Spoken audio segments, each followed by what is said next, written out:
Hi warriors, welcome back to the channel. So आज की इस वीडियो में हम कंप्लीट स्वीट सा पॉलिटी का रिवीजन करने वाले हैं। देखो यहाँ पे ना मैंने सारे वही टॉपिक्स लिए हैं पॉलिटी के जो एग्जाम पॉइंट ऑफ व्यू से बहुत ज़्यादा इंपॉर्टेंट है। At the end of this video you will realise कि हाँ इतना इनफ है। ठीक है, रिवीजन के लिए यार इतना बहुत ज़्यादा ज़रूरी है। ठीक है, ये तो आपको करना ही करना है। और ये वीडियो जो है ना EPFO SSC के लिए तो एकदम इंपॉर्टेंट है ही, प्लस आपके SSC CGL के एग्ज़ाम्स हैं, CHSL के एग्ज़ाम है। पॉलिटी कहीं दूसरी जगह से थोड़ी ना आती है, एक ही है ना पॉलिटी, उधर ही से सारे क्वेश्चंस बन के आने हैं। तो ये मेजरली काफ़ी सारे एग्जाम्स को ये वीडियो टारगेट कर रहा है। ठीक है, तो मेक श्योर आप इस वीडियो को एंड तक देखो क्योंकि बहुत ही अच्छा वाला रिवीजन होने वाला है। तो स्टार्ट करते हैं। सो गाइस, सबसे पहले हमारे लिए सबसे ज़्यादा इंपॉर्टेंट हो जाता है स्टैटिक GK को कवर करना। ठीक है, तो जैसे अगर हम पॉलिटी को पढ़ रहे हैं, दिस मीन सबसे पहले हमें कॉन्स्टिट्यूशन को कवर कर लेना चाहिए, जितने भी उसके फैक्चुअल क्वेश्चन हैं। तो जैसे कि फर्स्ट क्वेश्चन की हम बात करें, वर्ल्ड का लॉन्गेस्ट रिटन कॉन्स्टिट्यूशन किसका है? हमारा अपना इंडियन कॉन्स्टिट्यूशन है। अब इंडियन कॉन्स्टिट्यूशन की सारी बातें कर लेते हैं। इंडियन कॉन्स्टिट्यूशन को हैंड रिटन मतलब हैंड के द्वारा लिखा गया था, हाथों से लिखा गया था। ठीक है, किसी भी मशीन से नहीं लिखा गया हुआ था। देन इसको अगर लिखा था तो किसने लिखा था? प्रेम बिहारी नारायण रैजादा जी ने लिखा था।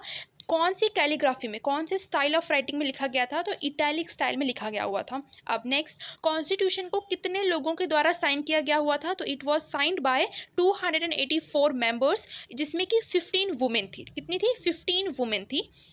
अब एक और नेक्स्ट फैक्चुअल क्वेश्चन, वर्ल्ड का फर्स्ट रिटन कॉन्स्टिट्यूशन किसका है? USA का है। और वर्ल्ड का फर्स्ट कॉन्स्टिट्यूशन किसका है? UK का है। ठीक है, अभी हम वो भी सब पढ़ेंगे, हमने इन लोगों से कौन कौन सी चीज़ें बोरो की थी। ठीक है, सब हम पढ़ेंगे। अब यहाँ पे हम फटाफट डिस्कस कर लेते हैं सारे फर्स्ट हु एंड हु वाले क्वेश्चंस को। देखो, first female prime minister of India कौन थी? इंदिरा गांधी थी। ठीक है, अब यहाँ पे ना आप एक और चीज़ सीख जाओ। जैसे ही आपसे इंदिरा गांधी को आपने देख लिया, इंदिरा गांधी का नाम आपने देख लिया, अब आपके पास जितनी भी नॉलेज है ना इंदिरा गांधी की, वो सारी यहाँ पे निकाल दो। जैसे इंदिरा गांधी किस चीज़ के लिए फेमस है? जब इंडो पाक वॉर हुआ था 1971 का, उसमें ये प्राइम मिनिस्टर थी, है ना, ये याद आ गया आपको। अब दूसरा क्या याद आ गया? 1971 से आपको एक और चीज़ याद आ जाएगी कि 16 दिसंबर को जो हम विजय दिवस सेलिब्रेट करते हैं, किसके लिए? बांग्लादेश की लिबरलाइजेशन के लिए ना, तो वो भी आपको यहाँ याद आ जाना चाहिए, लाइक विजय दिवस। देन नेक्स्ट और क्या याद आना चाहिए आपको? इंदिरा गांधी के नाम पे एक इंटरनेशनल एयरपोर्ट भी है। कौन सा? Indira Gandhi international airport. कहाँ पे है वो? दिल्ली में है। और क्या याद आ रहा है आपको? और इंदिरा गांधी जो है ना, वो मदर ऑफ सिल्वर रेवोल्यूशन के नाम से भी जानी जाती हैं। क्यों जानी जाती हैं? क्योंकि इन्होंने सिल्वर रेवोल्यूशन को चलवाया था। सिल्वर रेवोल्यूशन किसके लिए था? एग एंड पोल्ट्री के लिए था। तो आपको यहाँ से ये सारी चीज़ें याद आ जानी चाहिए। और इसे जिसे हम रिलेट कर रहे हैं ना, इसे हम एक्टिव रिकॉलिंग कहते हैं। ठीक है, तो ये चीज़ आपको ज़रूर फॉलो करनी चाहिए, बिकॉज हम ना, ताकि देखो होता क्या है ना, ऐसे जब हम पढ़ते हैं तो हम बिल्कुल बोर नहीं हो सकते। देखो बोर होता है क्या? नहीं, क्योंकि बहुत सारी चीज़ें हमारे दिमाग में आ जाती हैं और फिर हम एकदम एक्टिव हो जाते हैं। ठीक है, तो इसी तरह एक्टिव रिकॉलिंग आप करो तो आपको मज़ा भी आएगा और चीज़ें लॉन्ग टाइम तक याद भी रहेंगी। ठीक है, चलो, जैसे कि हमारा first prime minister of India के रिगार्डिंग क्वेश्चन आता है, तो जवाहरलाल नेहरू, ये तो हम सबको पता है। ठीक है, और ये ऐसा भी क्वेश्चन आ सकता है कि first prime minister of independence India, तो वो भी जवाहरलाल नेहरू ही है ना। चलो अब फटाफट जवाहरलाल नेहरू के बारे में जितनी भी आपको नॉलेज है वो सब यहाँ उगल डालो। कौन कौन सी है?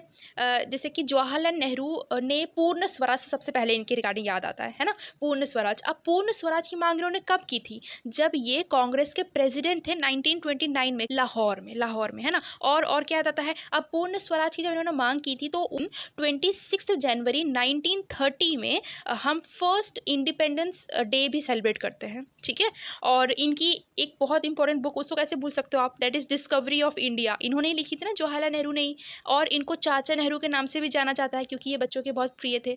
और याद करो, बच्चों के प्रिय थे तो क्या 14 नवंबर को चिल्ड्रंस डे तो हम सेलिब्रेट करते ही हैं, साथ ही साथ हम क्या और सेलिब्रेट करते हैं? डायबिटीज़ डे भी सेलिब्रेट करते हैं, है ना। याद आ गया ना। ये सारी इंपॉर्टेंट बातें हैं जो मतलब एक ही पर्सन से हम रिलेट करके याद कर सकते हैं।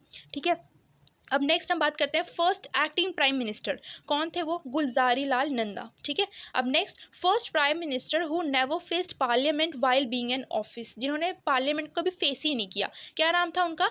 चौधरी चरण सिंह। चौधरी चरण सिंह से आपको कुछ इंपॉर्टेंट अगर याद आ रहा है तो वो फटाफट बोल दो, क्योंकि मुझे पता है क्या याद आ रहा है कि इनकी बर्थ एनिवर्सरी पे ना 23 दिसंबर को हम किसान दिवस सेलिब्रेट करते हैं। कब? 23 दिसंबर को किसान दिवस सेलिब्रेट करते हैं चौधरी चरण सिंह के बर्थडे पर।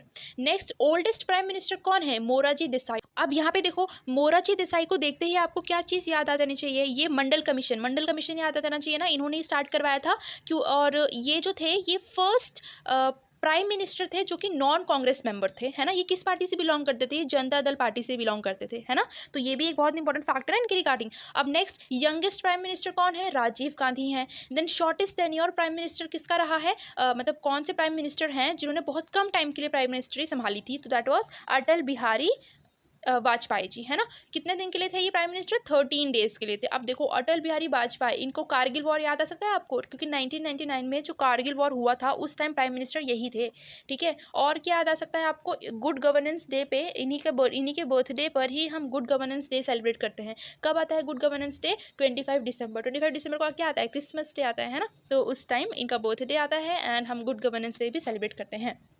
नेक्स्ट, अब ये सारे ना स्पीकर के रिगार्डिंग क्वेश्चन है यार, बहुत इंपॉर्टेंट है। First women speaker of Lok Sabha कौन है? मीरा कुमार।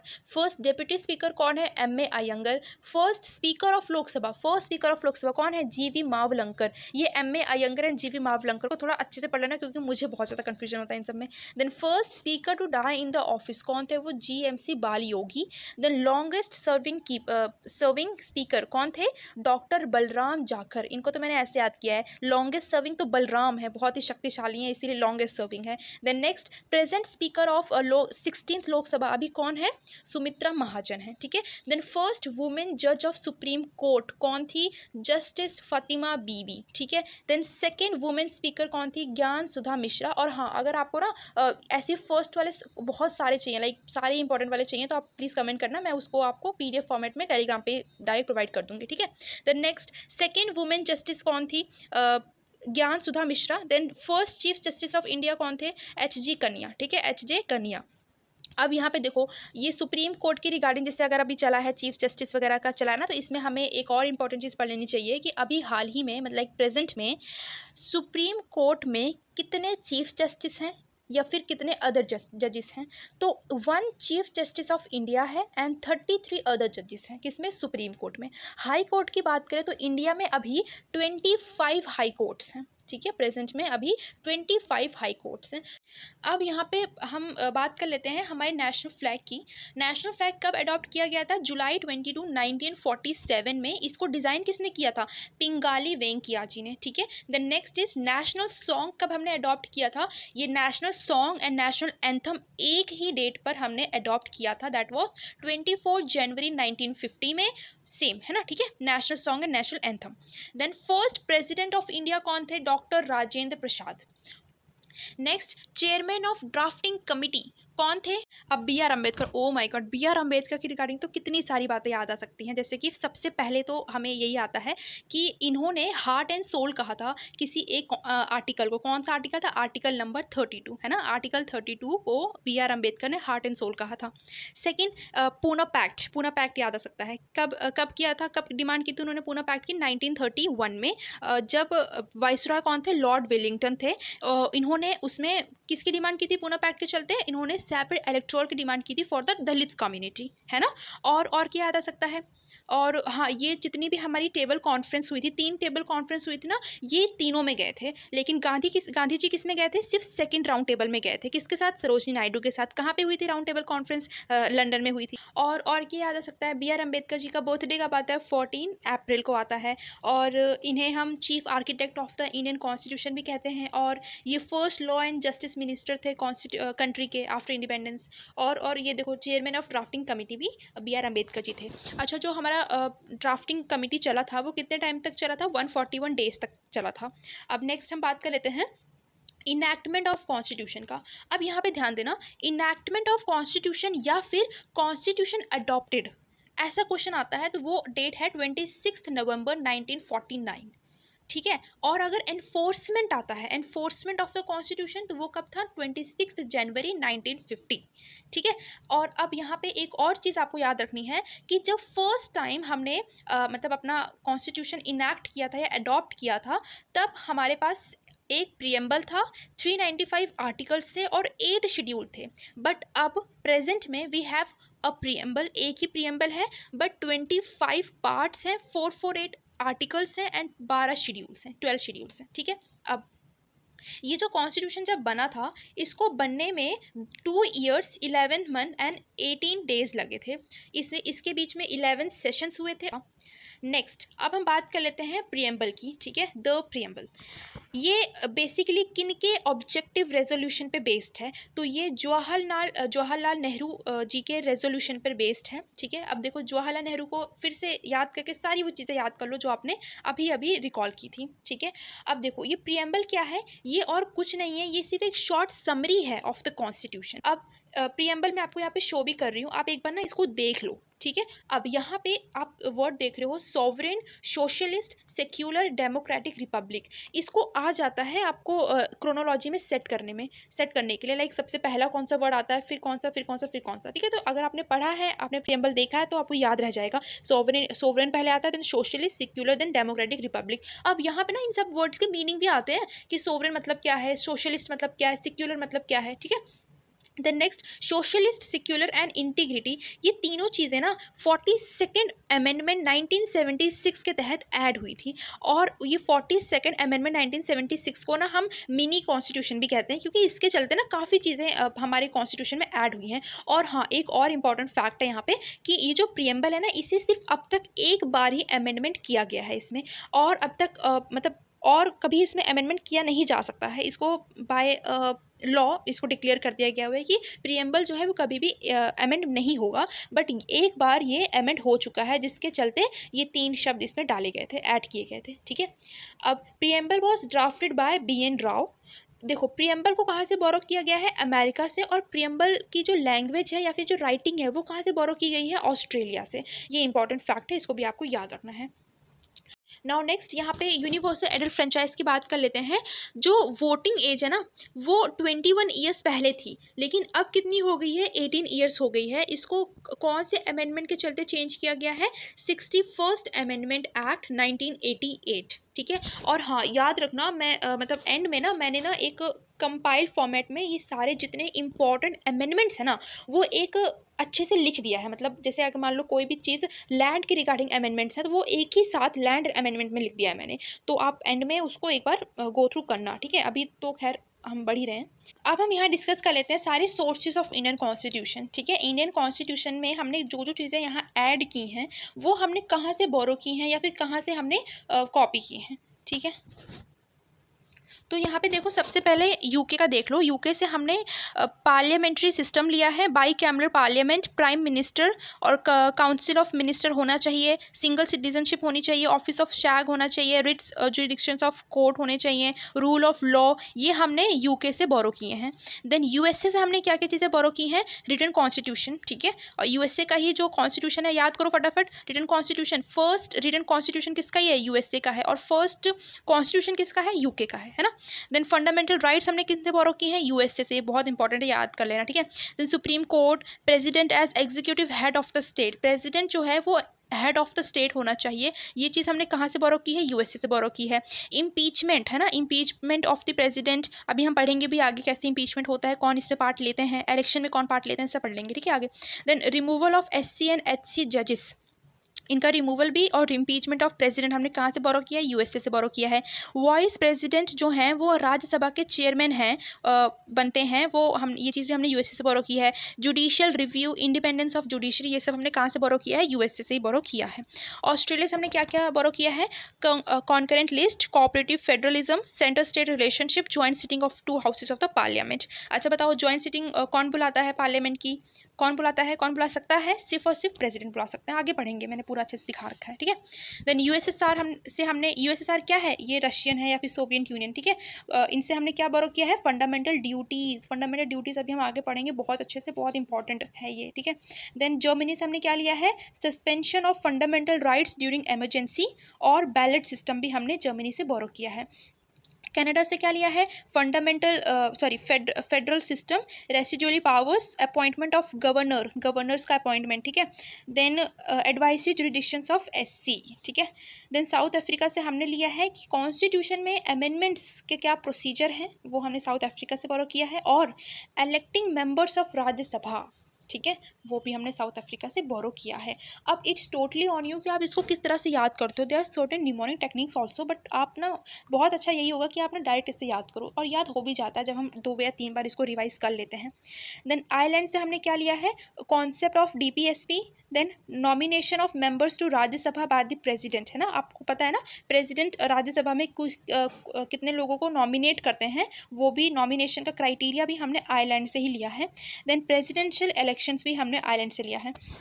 अभी यहाँ पे मैं रिकॉल नहीं कर रही हूँ उस चीज़ को कि प्रेसिडेंशियल इलेक्शन कैसे करते हैं, क्योंकि वीडियो हालांकि लंबी हो जाएगी और आगे मैंने ये सब चीज़ें अच्छे से लिख के दिखा रखी हुई है, तो हम वहीं पे याद कर लेंगे, ठीक है। बाकी अगर आपको याद आ जा रहा है तो आप तुरंत वीडियो को पॉज करो, अपने मुंह से फटाफट वो बात निकालो, फटाफट आप बोल दो कि प्रेसिडेंशियल इलेक्शन में ये चीज़ें होती हैं, इतना रेशो होता है, इतने ये लोग पार्टिसिपेट करते हैं, ऐसे फटाफट आप बोल दो, ठीक है। अब यहाँ पे देखो हमारे पास कितने स्टेट्स हैं, 28 स्टेट्स हैं एंड 8 यूनियन टेरिटरीज़ हैं। और देखो यार एक ना 8 यूनियन टेरिटरीज़, इसको अच्छे से दिमाग में बैठा लो कि कौन कौन सी हमारी यूटीज़ हैं, क्योंकि क्वेश्चन अगर आ जाता है ना तो कन्फ्यूजन होगा, अगर आपने नहीं अच्छे से रिवाइज़ किया है तो, पता है तो नहीं होगा कन्फ्यूजन। और ये मैं आपको रिकॉल नहीं करूँगी यहाँ पे, ये आप खुद रिकॉल करो और फटाफट कमेंट्स में लिख के दिखाओ कि कौन कौन सी यूटीज़ हैं, आपको आती हैं कि नहीं आती हैं, वो भी पता चल जाएगा, ठीक है। नेक्स्ट ये सोर्सेस ऑफ इंडियन कॉन्स्टिट्यूशन हमने डिस्कस कर लिया है। अब हम बात कर लेते हैं मोस्ट इंपॉर्टेंट आर्टिकल्स की। देखो आर्टिकल्स को ना हम पार्ट 1 से लेके पार्ट 4A तक हम छाट नहीं सकते हैं कि कौन से इंपॉर्टेंट हैं, ठीक है। लेकिन पार्ट 5 में जो यूनियन वाला है उसमें हम छाट सकते हैं, लेकिन 4A तक तो नहीं। लेकिन हाँ, जो बहुत ज़्यादा बार एग्ज़ाम से पूछे गए हैं वो मैंने यहाँ मेंशन करती हैं, तो पहले हम उसको रीड कर लेते हैं एक बार। तो जैसे आर्टिकल 5 जो है वो सिटीजनशिप पे बेस्ड है। अब यहाँ एक इम्पॉर्टेंट है, पहले हमारे पास जो फंडामेंटल राइट्स थे ना वो 7 थे, अभी कितने हैं, 6 हैं, पहले 7 थे। तो जो एक हट गया वो कौन सा है, वो आर्टिकल 31 था, जो कि अब डिलीट कर दिया गया हुआ है bye 44th amendment act 1978। And इस चीज़ को ना यार स्टार मार्क कर देना, चांद तारे सब ड्रॉ कर देना, क्योंकि ये बहुत ज़्यादा ज़रूरी है। और जब 31st आर्टिकल को डिलीट कर दिया है तो ऑब्वियसली उसको कहीं और पे ऐड किया होगा, तो कहाँ पे ऐड किया गया है उसको, अब अंडर आर्टिकल 300A में उसको ऐड कर दिया गया हुआ है पार्ट 12 में। किस नाम से इस आर्टिकल को जाना जाता है, राइट टू प्रॉपर्टी, ठीक है। और यहाँ पे मैं एक और चीज़ आपको यहाँ बता दूँ, उसको आप लिख लेना यहाँ पे। राइट टू प्रॉपर्टी जो है वो मतलब फंडामेंटल राइट नहीं है अब, तो वो कौन सा राइट बन गया है, वो अब एक लीगल राइट बन गया हुआ है। कौन सा राइट बन गया है, legal right. Important fundamental rights को डिस्कस कर लेते हैं। देखो इसमें हमारे पास कितने फंडामेंटल राइट्स हैं, हमारे पास 6 फंडामेंटल राइट्स हैं। आपको उससे क्रोनोलॉजी में याद भी रखना है कि सबसे पहले राइट टू इक्वालिटी आता है, उसके बाद ही राइट टू फ्रीडम आता है। और यहाँ पे और क्या याद रखना है आपको कि राइट टू इक्वालिटी में कौन से लेके कौन तक के आर्टिकल्स इसमें हैं, लाइक आर्टिकल 14 से लेके आर्टिकल 18 तक हमारे राइट टू इक्वालिटी में हैं। तो मतलब इसमें क्या समझ आ गया हमको कि राइट टू इक्वालिटी में 5 आर्टिकल्स हैं। देन राइट टू फ्रीडम में आर्टिकल 19 से आर्टिकल 22 मतलब 4 articles. Then article right against exploitation, then right to freedom of religion में 4 है। Then cultural and educational right में 2 है। एंड देन लास्ट में राइट टू कॉन्स्टिट्यूशनल रेमेडीज़, इसमें सिर्फ एक आर्टिकल है, दैट इज़ आर्टिकल 32। आर्टिकल 32 से क्या याद आता है, इसे heart and soul of the constitution कहा गया है, किसके द्वारा, BR अम्बेडकर के द्वारा, ठीक है। तो ये आपको फटाफट, अब आप वीडियो को पॉज करो और फटाफट इसको रिवाइज कर लो, ठीक है, देख लो, क्योंकि मैं बोलूँगी तो कोई फ़ायदा नहीं है, मतलब वीडियो एक्सटेंड हो जाएगी, तो बस आपको याद ही करना है इसको, ठीक है। अब इसके बाद ना यहाँ पे जो राइट टू फ्रीडम में ये जो आपके पास सारे 19 आर्टिकल 19 में guarantee to all the citizen the 6 rights जो है ना, जो सारे 6 राइट्स हैं वो भी आपको याद होना चाहिए कि हमारे पास right to freedom of speech and expression है, right to assemble peacefully and without arms, मतलब ऐसे करके आपको ये सारे 6 राइट्स जो है ना याद होने चाहिए, क्योंकि इसमें से ना ऑप्शंस में आते हैं कि इनमें से कौन सा 6 राइट्स नहीं है, ठीक है। तो आपको सारे 6 राइट्स पता होने चाहिए। अब नेक्स्ट हम बात करते हैं पार्ट 4 की। अच्छा ठीक है, तो ये जो हमारे फंडामेंटल राइट्स हैं ये कौन से पार्ट में है, ये पार्ट 3 में है, ठीक है। पार्ट 3 में कहाँ से हमने बोरो किया था, याद कर लो फटाफट, USA से हमने बोरो किया था, राइट। और कहीं बोरो किया था USA से हमने, फटाफट यहीं पे रिकॉल कर लो। Right written constitution, then president, हमारा प्रेसिडेंट जो है वो हेड ऑफ द स्टेट होंगे और उनका रिमूवल, इम्पीचमेंट भी इधर से लिया था हमने, CNHC जजेस का भी रिमूवल यहीं से लिया था, है, मतलब फटाफट यहाँ से रिकॉल कर लिया करो ऐसे। What we call it all, active recalling, है ना। अब थोड़ा सा फंडामेंटल राइट्स के कुछ मोस्ट इंपॉर्टेंट क्वेश्चंस को डिस्कस कर लेते हैं। पहला तो ये है कि ये जो है ना फंडामेंटल राइट, इट्स अनएमेंडेबल, मतलब इसमें कोई भी चेंजेस नहीं लाया जा सकता है, ठीक है। तो आ सकता है ऐसा क्वेश्चन कि इनमें से कौन से चीज़ें हैं जिसको अमेंड नहीं किया जा सकता है। तो फंडामेंटल राइट जो है ये कभी भी अमेंड नहीं हो सकता है, इट्स अनएमेंडेबल। दूसरा क्या है, आर्टिकल 20 एंड 21 जो है इसको कभी भी सस्पेंड नहीं किया जा सकता है। आपने देखा है, सुना ही होगा ना कि जब भी हमारे स्टेट इमरजेंसी लगती है या फिर नेशनल इमरजेंसी, फाइनेंशियल इमरजेंसी, कोई किसी भी तरह की जब इमरजेंसी लगती है तो उसमें हमारे सारे आर्टिकल्स मतलब सस्पेंड हो सकते हैं, बट आर्टिकल 20 एंड 21 कभी भी सस्पेंड नहीं हो सकता है, ठीक है। नेक्स्ट इज फंडामेंटल राइट्स जो हैं, जो कि सिर्फ और सिर्फ इंडियंस के लिए हैं, जो कि सिर्फ इंडियन सिटीजन्स के लिए हैं, वो कौन से हैं, आर्टिकल 15, 16, 19, 29 एंड 30, ठीक है। ये 5 ऐसे आर्टिकल्स हैं जो सिर्फ और सिर्फ इंडियंस पे फॉलो करते हैं, बाकी ये फॉरेनर्स पे फॉलो नहीं करते हैं। देन आर्टिकल 32 हमने डिस्कस कर लिया है। अब हम बात कर लेते हैं डीपीएसपीज़ की। तो देखो डीपीएसपी हमारे पार्ट 4 में है। अब डीपीएसपी के भी कुछ बहुत ज़्यादा इंपॉर्टेंट वाले हम डिस्कस करेंगे, सारे नहीं करेंगे क्योंकि सारे इंपॉर्टेंट नहीं है। तो पहला है इसमें आर्टिकल 44 यूनिफॉर्म सिविल कोड है ये, मतलब बेसिकली इस आर्टिकल में ये सिर्फ और सिर्फ गोवा के लिए एप्लीकेबल है, this is applicable only for Goa, ठीक है। आर्टिकल 50 एंड 51 भी इंपॉर्टेंट है। 50 में क्या है, separation of judiciary from executive, ठीक है। 51 में क्या है, promotion of international peace and security, ठीक है, पीस एंड सिक्योरिटी का। और ये जो डीपीएसपी है इसे हम इंस्ट्रूमेंट ऑफ इंस्ट्रक्शन भी कहते हैं। अब नेक्स्ट हम बात करते हैं पार्ट 4A की, ठीक है। पार्ट 4A, 4 में क्या है डीपीएसपी एंड 4A में क्या है, फंडामेंटल ड्यूटीज़ हैं। तो फंडामेंटल ड्यूटीज़ कौन से आर्टिकल में है, आर्टिकल 51A में है, पार्ट 4A में है ये। और यहाँ एक और चीज़ आपको याद रखनी है कि ये जो fundamental duties that is article 51A, ये ऐड किया गया हुआ था bye 42nd amendment act 1976 bye स्वर्ण सिंह कमिटी। यार ये क्वेश्चन ना बहुत इंपॉर्टेंट है, ठीक है, अच्छे से याद कर लेना इसको। और फंडामेंटल ड्यूटीज़ जो है वो हमने यूएसएसआर से बोरो किया है। देखो जो हमारी फंडामेंटल ड्यूटीज़ है ना, पहले 10 थी, ओरिजिनली 10 ड्यूटीज़, बट अब कितनी है, अब 11 ड्यूटीज़ है, एक ऐड हो गई है। अब जो वो एक ऐड हुई है वो किसी अमेंडमेंट के थ्रू ऐड हुई होगी, तो कौन सा वो अमेंडमेंट है, that is 86th amendment act 2002। ये ईयर और ये अमेंडमेंट एक्ट बहुत अच्छे से याद रख लेना क्योंकि ये आता है पेपर में। अब इसके चलते कौन सा वो अमेंडमेंट, मतलब कौन सा वो ड्यूटी था जो ऐड किया गया था, इसमें ऐड किया गया हुआ था आर्टिकल 21A। कौन सा ये article 21A, right to education, ठीक है। अब इसमें ना एज ग्रुप याद रखना बहुत ज़रूरी है कि कौन से एज ग्रुप के बच्चे जो हैं वो राइट टू एजुकेशन आर्टिकल के अंदर आते हैं। तो 6 से लेके 14 ग्रुप एज ग्रुप के बच्चे इसके अंदर आते हैं, और ये एज ग्रुप बहुत इंपॉर्टेंट है, आ चुका है इसके ऊपर क्वेश्चन, ठीक है, 6 to 14 ईयर्स ऑफ एज। अब ये जो फंडामेंटल ड्यूटी है, क्या ये जस्टिसेबल है, नहीं, इट इज़ नॉन जस्टिसेबल, ठीक है, इट इज़ नॉन जस्टिसेबल, ये याद रखना है आपको। और जो हमारा फंडामेंटल ड्यूटीज़ है ये सिर्फ और सिर्फ इंडियन सिटीजन्स पर ही एप्लीकेबल होता है, ठीक है, it's applicable to Indian citizens only. तो ये कुछ बहुत ज़्यादा इंपॉर्टेंट बातें थी फंडामेंटल ड्यूटीज़ की, एंड आई होप ये आपको याद भी हैं। अब हम बात कर लेते हैं पार्ट 5 की। इसको यूनियन से रिप्रेजेंट किया जाता है, ठीक है, पार्ट 5 को यूनियन के नाम से रिप्रेजेंट किया जाता है। अब इसमें ना बहुत ज़्यादा इंपॉर्टेंट आर्टिकल्स हैं, लेकिन ये सारे नहीं, जो है मेंशन मतलब दिख रहे हैं ना आपको, ये सारे नहीं important exam point of view से। तो जो मैं बोल रही हूँ ना वो फटाफट आप सुनो। देखो आर्टिकल 52, इसमें द प्रेजिडेंट ऑफ इंडिया है, ठीक है, देन मतलब बेसिकली प्रेजिडेंट ऑफ इंडिया की सारी जो पावर्स वगैरह हैं वो सब इसमें मेंशन की गई हुई हैं।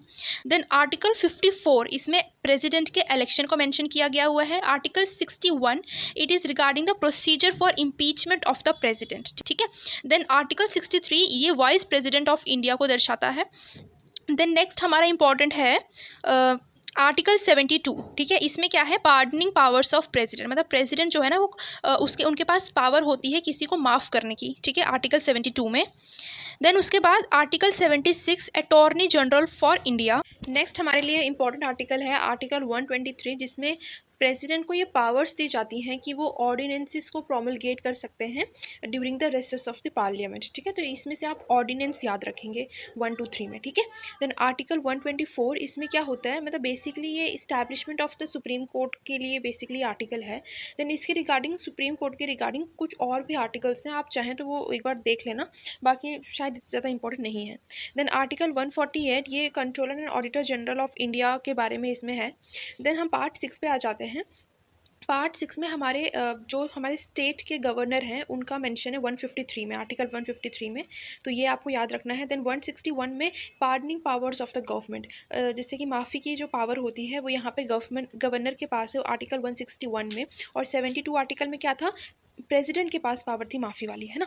देन आर्टिकल 226 में क्या है, ये हमारे जो हाई कोर्ट है उसके रिट्स के लिए ये पावर्स हैं, और हम इसको आगे भी डिस्कस करेंगे बहुत अच्छे से। अब देखो ये वाला पेज जो है ना ये बहुत इंपॉर्टेंट है। पार्ट 6 के बाद पार्ट 9 है, 9A है, जिसमें पंचायत एंड म्यूनिसिपैलिटी है। उसको मैंने अलग से अच्छे से पूरा उसके रिगार्डिंग भी अच्छे से पढ़ना है ना अपने को, तो वो आगे मैंने अलग से बताया हुआ है, तो इसलिए यहाँ पे नहीं इंक्लूड किया उसको, ठीक है। देन बाकी हम देख लेते हैं पार्ट 11 जो है, उसमें सेंट्रल एंड स्टेट रिलेशनशिप के बारे में बताया गया हुआ है, जिसमें आपको क्या याद रखना है, इंटर स्टेट काउंसिल को मतलब बेसिकली इसको सेटअप किया जाता है, और मतलब बेसिकली क्या है ना, ये जुरिस्डिक्शन के लिए ये काउंसिल बनाई गई हुई है, जिसको रिकमेंड किया था सरकारिया कमीशन द्वारा। तो ये मुझे यहाँ बताना था, इसीलिए इस पार्ट को मैंने यहाँ इंक्लूड किया है, ठीक है। सरकारिया कमीशन इंपॉर्टेंट है, पूछा जा सकता है कि सरकारिया कमीशन ने किस चीज़ को रिकमेंड किया था, किस काउंसिल को रिकमेंड किया था, तो इंटर स्टेट काउंसिल। और देखो ये रिकमेंडेशन के स्पेलिंग भी देख लेना, ये भी पूछता है इंग्लिश में, ठीक है, स्पेलिंग करेक्शन वगैरह में। देन देखो यहीं पे ना थोड़ा सा मुझे यूपीएससी का भी लगा कि यहाँ पे मुझे आपके साथ डिस्कस कर लेना चाहिए, तो वो फटाफट वो देख लो आप। यूपीएससी के जो चेयरमैन होते हैं इनको अपॉइंट किया जाता है प्रेसिडेंट द्वारा। देन इनका जो ऑफिस ये लोग होल्ड करते हैं ये 6 ईयर्स के लिए होल्ड करते हैं, और 65 ईयर्स के एज के हो जाएं तभी रिटायर हो जाते हैं, ठीक है। और यहीं पे जो पीएससी होता है ना, स्टेट के लिए पीएससी होते हैं, तो वो 62 ईयर्स तक अपनी सर्विस प्रोवाइड करते हैं, उसके बाद ये रिटायर हो जाते हैं। देन पार्ट 15 की बात कर लें, इसमें इलेक्शन का मेंशन है, इसमें article 3 to 4 and 3 to 5 important है। देन पार्ट 17 इसमें ऑफिशियल लैंग्वेज की बात की गई हुई है, जिसमें आर्टिकल 343 बहुत इंपॉर्टेंट है, ये official language of the union मतलब बेसिकली इसमें है। और यहीं पे आपको याद रखना है कि इंडिया में फर्स्ट लिंग्विस्टिक स्टेट कौन सा बना था, तो इट वॉज आंध्र प्रदेश, जिसको एसके धर कमेटी द्वारा 1948 में इस्टेब्लिश किया गया हुआ था। मतलब उस कमेटी के मूवमेंट वगैरह के बाद ऐसा मतलब आया था निर्णय कि एक लिंग्विस्टिक स्टेट होना चाहिए। देन इसी के साथ आपको ये भी याद रखना है कि स्टेट रीऑर्गेनाइजेशन एक्ट भी चला था 1956 में, जिससे ये होता है कि जैसे हमारा कोई स्टेट है उसमें से भी कोई एक स्टेट निकालना है अपने को। जैसे कि अभी आप एग्जांपल से समझ लो कि जो हमारा आंध्र प्रदेश था उसमें से तेलंगाना को अलग कर दिया, तो वो। देन पार्ट 18 की बात कर लें, इसमें इमरजेंसी का पूरा मेंशन है, इसमें इमरजेंसी के मैंने आगे अच्छे से डिस्कस कर लिए हैं, तो वो अलग से हम इसको डिस्कस करने वाले हैं, ठीक है, मतलब इंपॉर्टेंट आर्टिकल्स जो है इसके अंदर।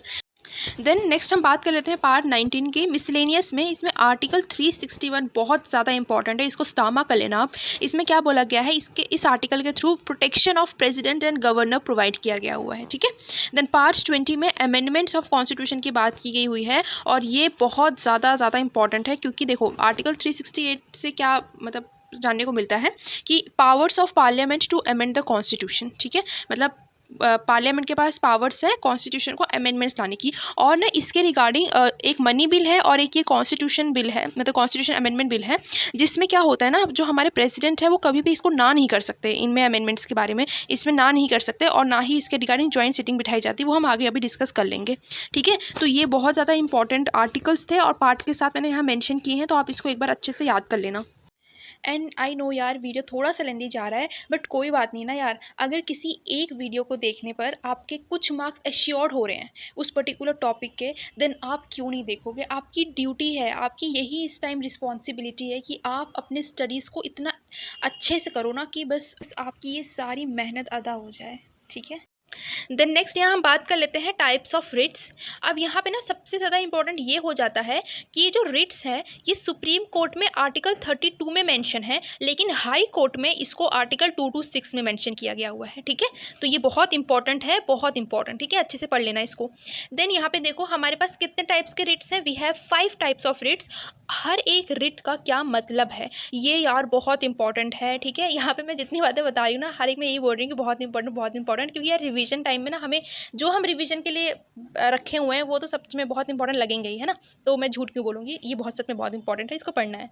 देखो हैबियस कॉर्पस जो है इसका मतलब क्या है, हैव अ बॉडी, ठीक है, एज इट इज़ पूछ लेता है कि इनमें से किसका मतलब हैव अ बॉडी होता है। Mandamus we order we command, prohibition मतलब फॉरबिड, सर्ट्यूररी मतलब टू बी इन्फॉर्म्ड, एंड क्वा वेरेंटो इज एन अथॉरिटी, ठीक है। अब भाई ये देखो पार्ट 18 ये भी भाई बहुत इंपॉर्टेंट है, ठीक है। अब देखो पार्ट 18 में हमारी इमरजेंसी का मेंशन है, ठीक है। हमारे यहाँ पे कितनी टाइप्स की इमरजेंसी होती हैं? We have 3 type of emergency. सबसे पहली national emergency, then state emergency जिसे हम प्रेसिडेंट्स रूल भी कहते हैं, and third is financial emergency. National emergency article 352 में है।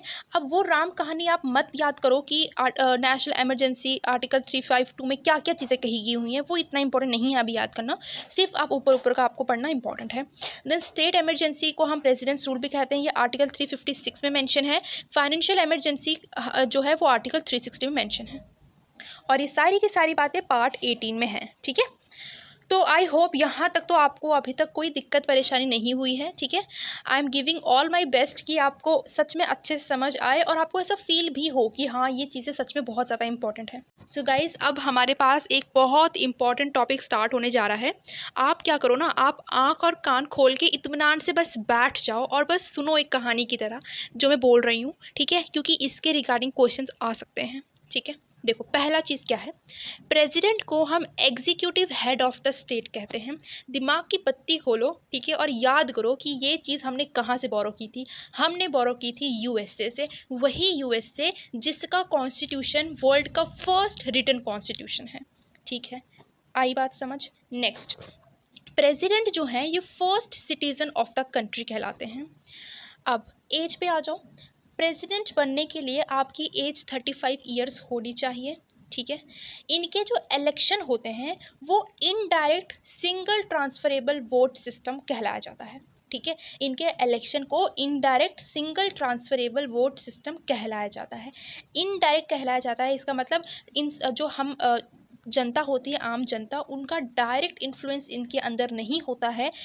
ये जो इलेक्शंस होते हैं ये सिर्फ और सिर्फ जो एमएलएज वगैरह होते हैं या फिर राज्यसभा लोकसभा के इलेक्टेड मेंबर्स होते हैं वो ही इसमें इलेक्शंस में पार्ट लेते हैं। अब जो प्रेसिडेंट होते हैं ये 5 साल के लिए इलेक्ट किए जाते हैं। और क्या क्वेश्चन ये भी बन सकता है कि क्या जो एक पर्सन, मान लो वो 5 ईयर्स के लिए प्रेसिडेंट बन गया है, अब क्या वो अगले प्रेसिडेंशियल इलेक्शन के लिए खड़ा हो सकता है क्या? तो द आंसर इज़ येस। वो नेक्स्ट प्रेसिडेंशियल इलेक्शन के लिए वापस से खड़ा हो सकता है, री इलेक्शन के लिए खड़ा हो सकता है। आई बात समझ? Very good. नेक्स्ट हम बात करते हैं ओथ की। ओथ मतलब वही तो ना, शपथ, है ना, कि तो वो प्रेसिडेंट किसके सामने लेता है? तो वो चीफ जस्टिस ऑफ इंडिया के सामने लेता है या फिर चीफ जस्टिस ऑफ इंडिया उनसे ओथ दिलवाता है, ठीक है। तो इतनी बात आपको समझ आई। अब नेक्स्ट मूव ऑन करते हैं हम इनके इलेक्शन पे, मतलब अच्छे से डिटेल में थोड़ा सा बात कर लेते हैं कि जो प्रेसिडेंट इलेक्शन होते हैं ना उनमें कौन कौन से लोग पार्ट लेते हैं, ठीक है। तो देखो, सबसे पहले तो याद रख लेना आपको प्रेसिडेंट इलेक्शन कौन से आर्टिकल में है, आर्टिकल 52 में है, ठीक है। प्रेसिडेंट इलेक्शन में सारे के सारे इलेक्टेड मेंबर्स, प्लीज़ ध्यान दो, इलेक्टेड मेंबर्स ही पार्ट लेंगे। कौन से members? Elected members of Lok Sabha and Rajya Sabha, elected members of legislative assembly. यार पता है, तुरंत मेरे दिमाग में याद आ गया, मैं अभी बता देना चाहती हूँ। देखो, लेजिस्लेटिव असेंबली, एक क्वेश्चन ना आ रखा हुआ है कि सबसे बड़ी लेजिस्लेटिव असेंबली कौन से स्टेट की है और सबसे छोटी कौन से स्टेट की है। तो सबसे बड़ी जो है वो है हमारी यूपी की, एंड सबसे छोटी कहाँ की है? पुडुचेरी की, ठीक है। चलो उसको छोड़ो, नेक्स्ट हम बात कर लेते हैं इलेक्टेड मेंबर्स ऑफ यूटी भी इसमें पार्ट लेते हैं प्रेसिडेंट इलेक्शन में, लेकिन सिर्फ और सिर्फ 2 यूटीज़ के। कौन से? Delhi and Puducherry. And this is extremely important क्योंकि कन्फ्यूजन हो जाता है यार, ठीक है। तो इसको अच्छे से एक बार याद कर लेना है। अब कौन है जो प्रेसिडेंट इलेक्शन में पार्ट नहीं लेते हैं? तो जितने भी नॉमिनेटेड मेंबर्स हैं वो नहीं लेंगे इसमें पार्ट, और काउंसिल मेंबर्स में इसमें पार्ट नहीं लेते हैं। अब हम ये बात करते हैं कि इम्पीचमेंट कैसे होता है प्रेसिडेंट का, ठीक है। तो सबसे पहली बात तो ये है कि आर्टिकल 61 में इम्पीचमेंट ऑफ प्रेसिडेंट का मेंशन है, और आज तक इंडिया में कभी भी इम्पीचमेंट ऑफ प्रेसिडेंट नहीं हुआ है। अब कंडीशंस देखो, अगर इम्पीचमेंट ऑफ प्रेसिडेंट होना है तो इसको चार्ज किया जाता है बाय 1/4 मेंबर्स ऑफ राज्यसभा या फिर लोकसभा। प्लीज़ याद रखना, या तो राज्यसभा के 1/4 मेंबर्स चार्ज करेंगे या फिर लोकसभा के 1/4 मेंबर्स चार्ज करेंगे। तो एक नोटिस तैयार हो जाएगा कि हाँ भाई प्रेसिडेंट के पास, मतलब नोटिस भेजो इसको कि उनकी मेंबर्स चाहते हैं कि वो इम्पीच हो। ठीक है, मतलब उनको इम्पीच किया जाए। देन नेक्स्ट स्टेप यह आता है कि 14 डेज प्रायर नोटिस मिलता है प्रेसिडेंट को कि आपको इम्पीचमेंट करने की बात की जा रही है यहाँ पे। देन थर्ड क्या है कि कितनी मेजॉरिटी वोटिंग होनी चाहिए तभी हमारे प्रेसिडेंट को इम्पीच किया जाएगा। तो स्पेशल मेजॉरिटी यहाँ होती है। स्पेशल मेजॉरिटी मतलब 2/3 मेंबर्स ऑफ द हाउस जो हैं वो इम्पीचमेंट के सपोर्ट में होने चाहिए, तब जाके प्रेसिडेंट को इम्पीच किया जाता है। आई होप ये सारी बातें समझ आ गई होंगी। अब यहाँ पे मुद्दा ये खड़ा होता है कि जो ये इम्पीचमेंट होता है वो इसमें मतलब इम्पीचमेंट में कौन कौन से लोग पार्टिसिपेट करते हैं।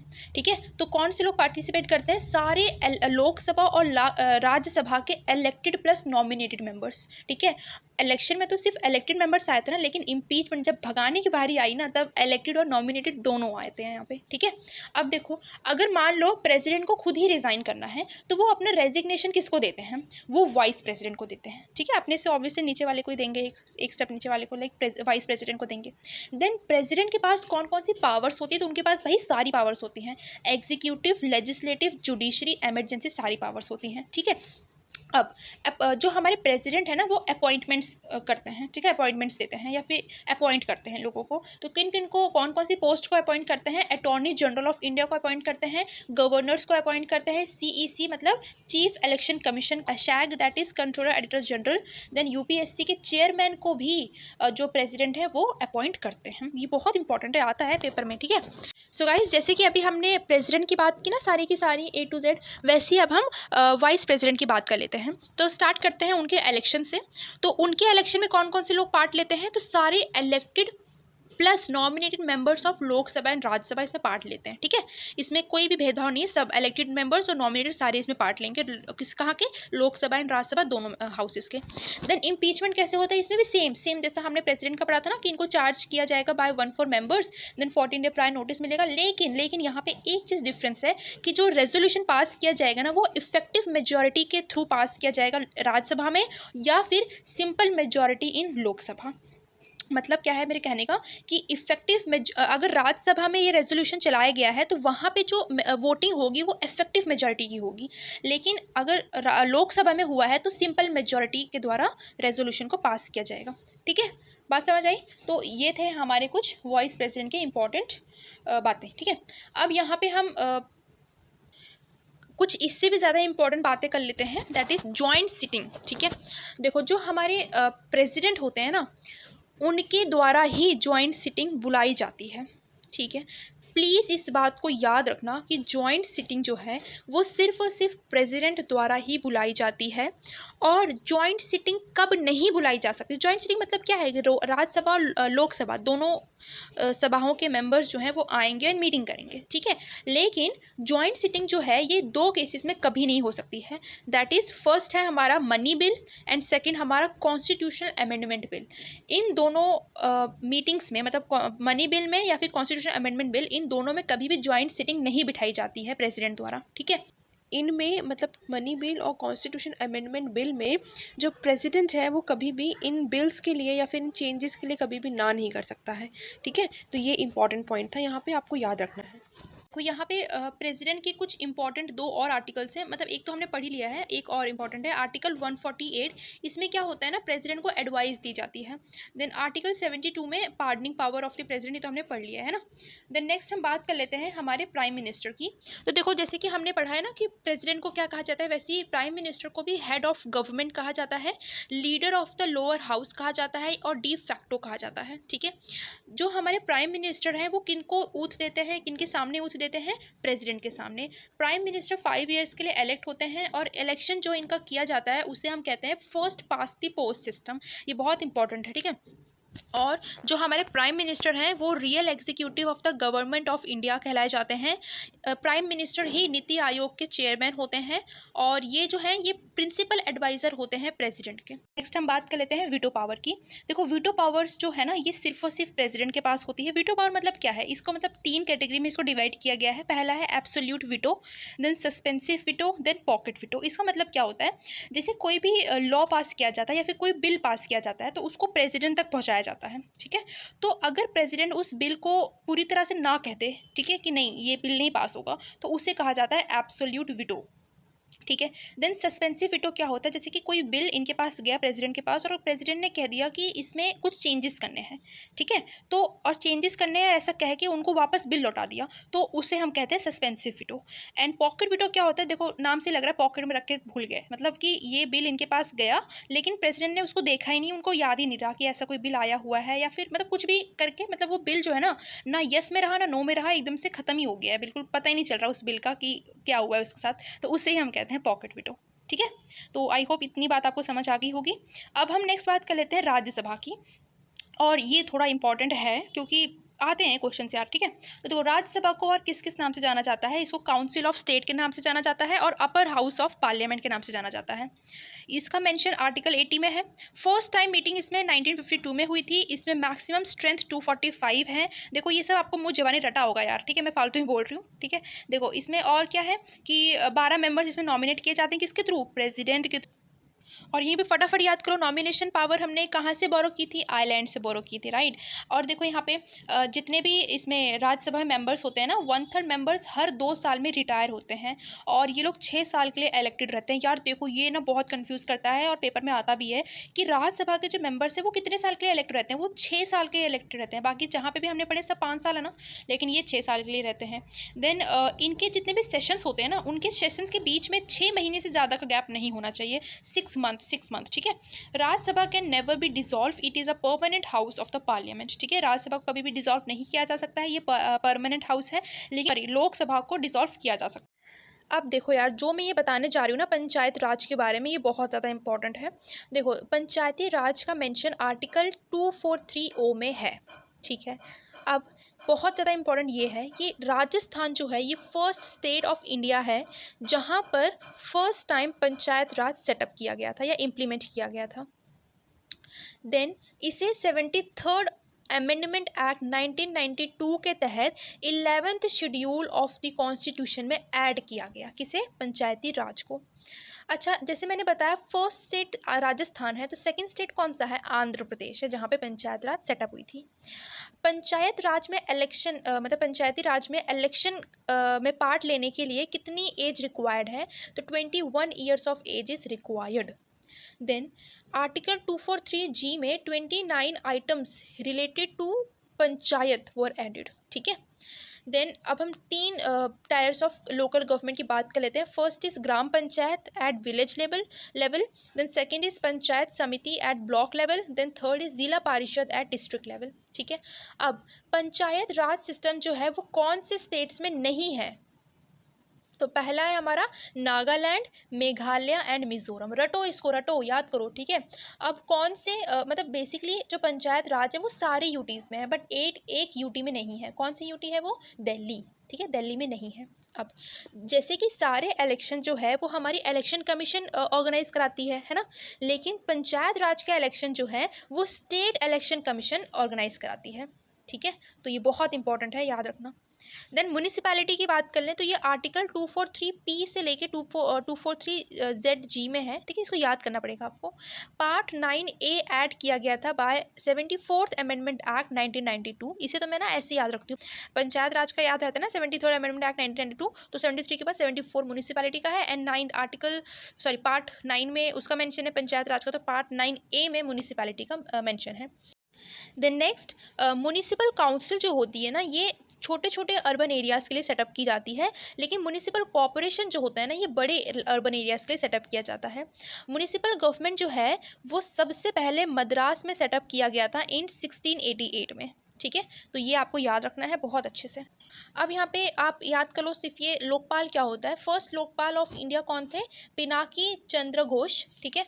एंड इन्हें जो है इन्हें मतलब बेसिकली कौन कौन अपॉइंट करता है, the chairperson and member of Lokpal shall be appointed by a selection committee, जिसमें कौन कौन से लोग होते हैं, पीएम होते हैं, स्पीकर ऑफ लोकसभा होते हैं, leader of opposition in Lok Sabha, chief justice of India and an eminent jurist to be nominated by the president, ठीक है। तो ये सब लोग सिलेक्शन कमिटी में होते हैं जो कि लोकपाल को क्या कहते हैं, इलेक्ट करते हैं, अपॉइंट करते हैं, ठीक है।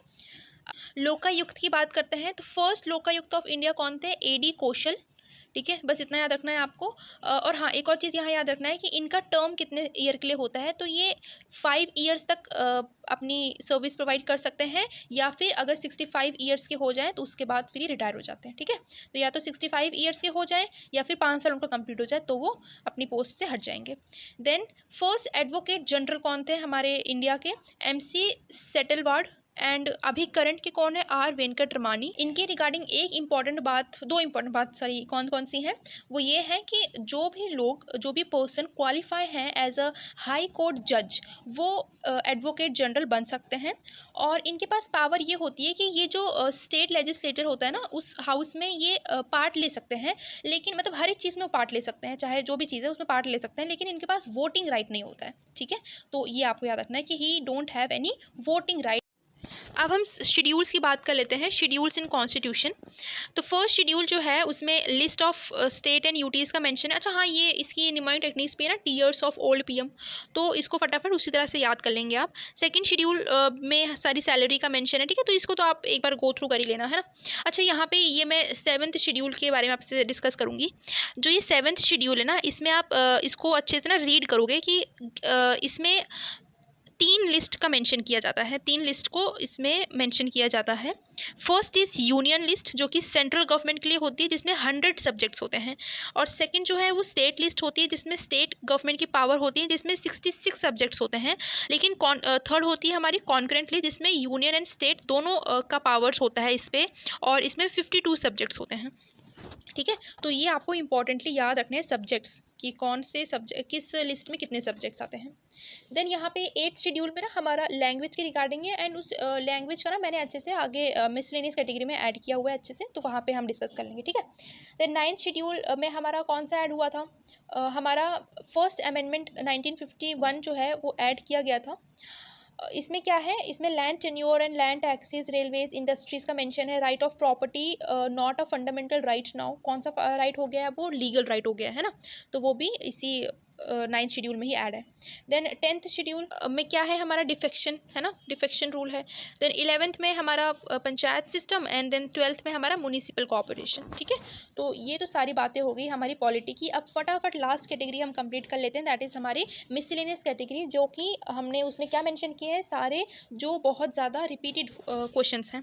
ठीक है, तो देखो पहला क्या है हमारा? मिनी कॉन्स्टिट्यूशन किसे कहा जाता है? मैंने ऑलरेडी डिस्कस कर लिया, 42nd अमेंडमेंट एक्ट 1976 को कहा जाता है, क्योंकि इसके थ्रू काफ़ी सारे अमेंडमेंट्स किए गए हैं। Then motion of thanks address to president. ठीक है, मोशन ऑफ थैंक्स किसके लिए होता है? प्रेसिडेंट के लिए होता है। अब आर्टिकल प्रोवाइड स्पेशल प्रोविजंस। ठीक है, हर अलग अलग स्टेट्स को बहुत अलग अलग प्रोविजंस हैं अलग अलग आर्टिकल्स के थ्रू, तो वो आपको याद करना ज़रूरी है। देखो आर्टिकल 371 सब में है, ABCD से यहाँ पे अलग अलग किया गया है, तो आप या तो ऐसे याद कर लो कि पहले तो 371 लिख देना सब में, फिर ABCD पूरा J तक लिख देना, उसके बाद ऐसे याद करो। पहला मतलब आपको याद रखना पड़ेगा आर्टिकल 371 महाराष्ट्र एंड गुजरात। फिर बाकी आप तो टेक्निक में आपको बता देती हूँ यहाँ पे। नमा यू SMS होता है ना, तो SMA एंड GK ऐसे करके थोड़ा सा याद कर सकते हो। देखो नमा से क्या हो जाएगा? N से नागालैंड, A से असम, M से मणिपुर, देन आंध्र प्रदेश। ठीक है, अब इसको देखो A कंफ्यूज नहीं हो गए, पहले उधर हम ईस्ट से स्टार्ट करते हैं, इसको असम आएगा, देन उसके बाद हमारा आंध्र प्रदेश आएगा। देन ये यू क्या है? आंध्र प्रदेश की यूनिवर्सिटी का ही है ये, आर्टिकल 371E में देखो यूनिवर्सिटी इन आंध्र प्रदेश का मेंशन है इसमें।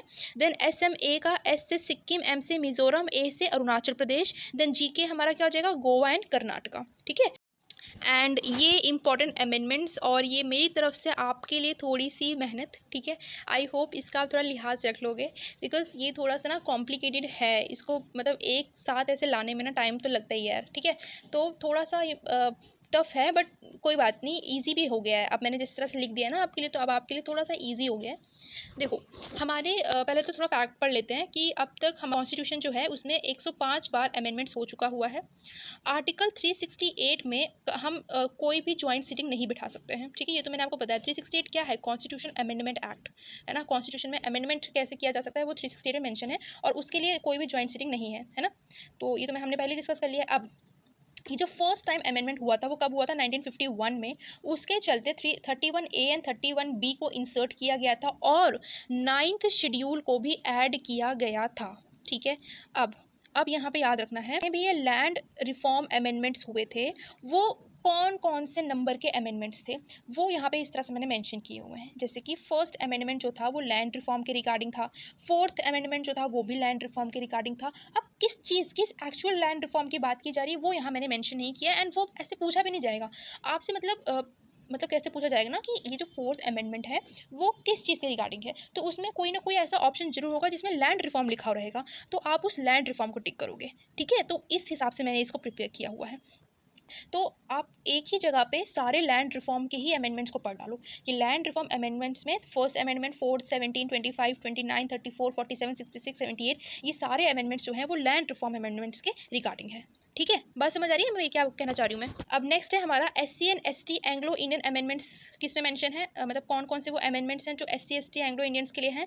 8th, 23rd, 45, 62, 79 and 95। ठीक है, then land boundary agreement amendments के रिगार्डिंग कौन से हैं, देखो मैंने अलग अलग थोड़े से किए हैं। लैंड रिफॉर्म अमेंडमेंट का जो है वो ऊपर लिखे हैं, देन लैंड बाउंड्री के लिए जो है वो यहाँ नीचे लिखे हैं। देखो 9th में लैंड टू पाकिस्तान जो हमने दिया था वो 9th अमेंडमेंट के थ्रू हुआ था। देन 100 में क्या हुआ था देख लो। ठीक है, देन एक्विजिशन अमेंडमेंट्स है ना, हमने 10th अमेंडमेंट के थ्रू हमने दादर नगर हवेली को बनाया। गोवा दमन एंड दीव का बहुत पूछा जाता है, गोवा का। ठीक है, 12th, then Pondicherry 14th, 35th Sikkim, 36th भी सिक्किम के रिगार्डिंग ये है। ठीक है, तो ये इंपॉर्टेंट है, इसको याद रखना है आपको। देन लैंग्वेज रिलेटेड अमेंडमेंट्स कौन से हैं, 21st अमेंडमेंट, और जो इंपॉर्टेंट है ना वही सब लिखे हैं मैंने। अगर नाम भी एक्चुअल नाम आपको याद रखना जरूरी है तो वो भी यहाँ पे मेंशन किया है मैंने। ठीक है, 21st अमेंडमेंट जो है वो 1967 वाला, वो सिंधु जो लैंग्वेज था वो ऐड किया गया था। 71st अमेंडमेंट एक्ट 1992 के तहत कोंकणी, मणिपुर, नेपाली। देन ठीक है, ऐसे करके यहाँ मेंशन किए हैं, इंपॉर्टेंट है ये सारे।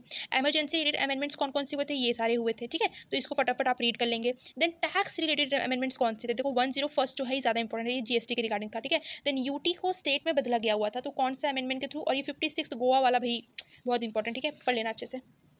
देन पंजाब रिलेटेड अमेंडमेंट्स काफ़ी सारे हुए हैं, वो कौन से हैं देखो, 4 ही हैं, अच्छे से रीड करो इसको। National commission of SC and ST amendments. Then Delhi related amendments कौन कौन से थे, फटाफट। Then panchayat, municipalities and corporation related amendments कौन कौन से। देन पार्ट 9th में पंचायत का था, part 9A municipality, then part 9B corporation का था, 73, 74, 97 है ना। SC ST रिजर्वेशन के लिए देखो सबसे इंपॉर्टेंट, SC ST काफ़ी ज़्यादा रिजर्वेशन मिले हुए हैं, कौन से अमेंडमेंट के थ्रू, ये रहे सारे अमेंडमेंट्स। ठीक है, तो फटाफट इसको पढ़ लो। 93rd वाला ज़्यादा इंपॉर्टेंट है, इसमें SC ST एंड OBC तीनों का मेंशन है। हाई एजुकेशन के रिगार्डिंग ये बात की गई है इस अमेंडमेंट के थ्रू।